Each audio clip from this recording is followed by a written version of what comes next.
Tia DeShazer here to share with you some takeaways from our last mixer. We talked about networking. Now, if that word made you just a little bit uncomfortable, it's totally normal. It's something that we as performers and artists don't like to talk about.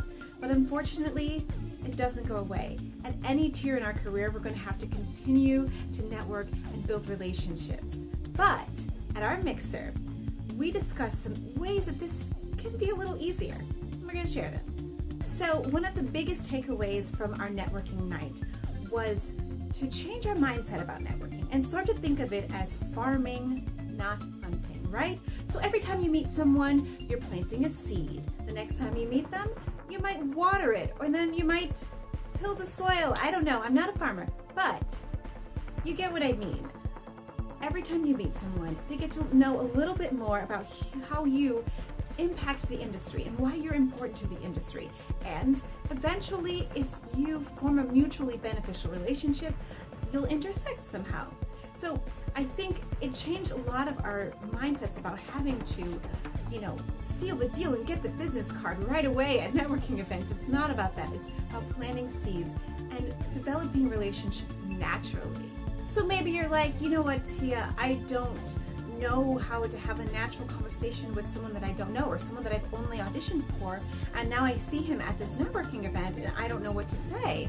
Well, should I have an elevator pitch? How does this work? Oh, elevator pitches are great. People like to use them, but I think that it's more important to ask questions, get information about that person, ask follow-up questions, and if you want to work with this person, show true interest in what they're doing. I mean, you should have true interest in what they're doing anyway, and that should be reflected. And if something in the conversation stood out to you or really touched you or made you feel connected, say so.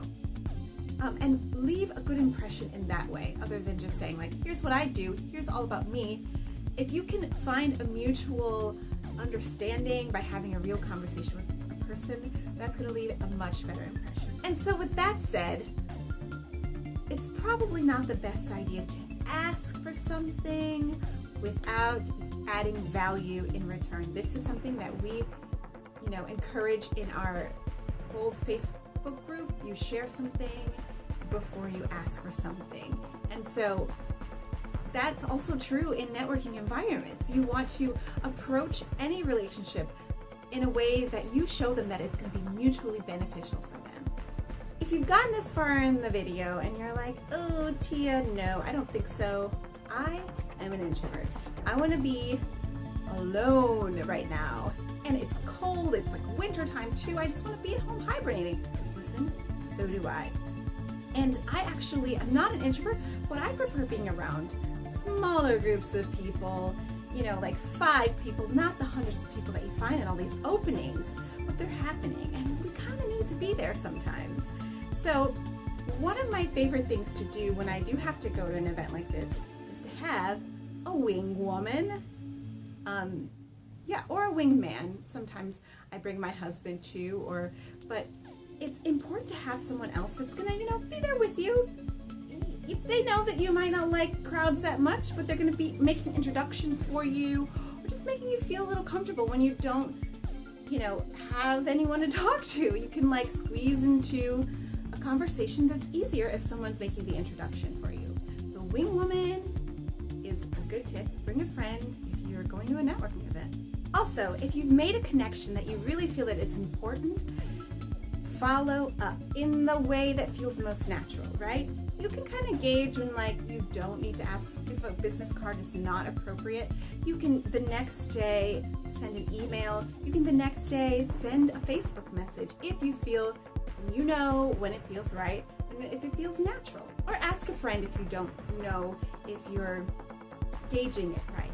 But if it feels natural, follow up and be like, hey, I really enjoyed meeting you last night. I love your work and I would really love to talk more about working with you. Or I would really just love to sit and chat with you about how you got to where you are. So now you've made your connections and it's time to pay it forward. If you're at a level where you know a lot of people, it's time. to think about who might be struggling a little bit, who doesn't have the connections that you do, and someone that you trust, of course, that you love their work and you actually do trust them, and maybe make an introduction for them. That's the bold way to pay it forward. So if you enjoyed this video, give it a thumbs up, and also come to our next mixer on December 28th. Same place at the courtyard across from Shetler Studios, and we'll be talking about setting an intention for your career. So if you feel like you're just going audition, or you're like not really feeling grounded in what your purpose is in this industry, come to see us, come hang out with us, and we're going to talk about just that. And we're going to set some cool intentions for 2018. See you there.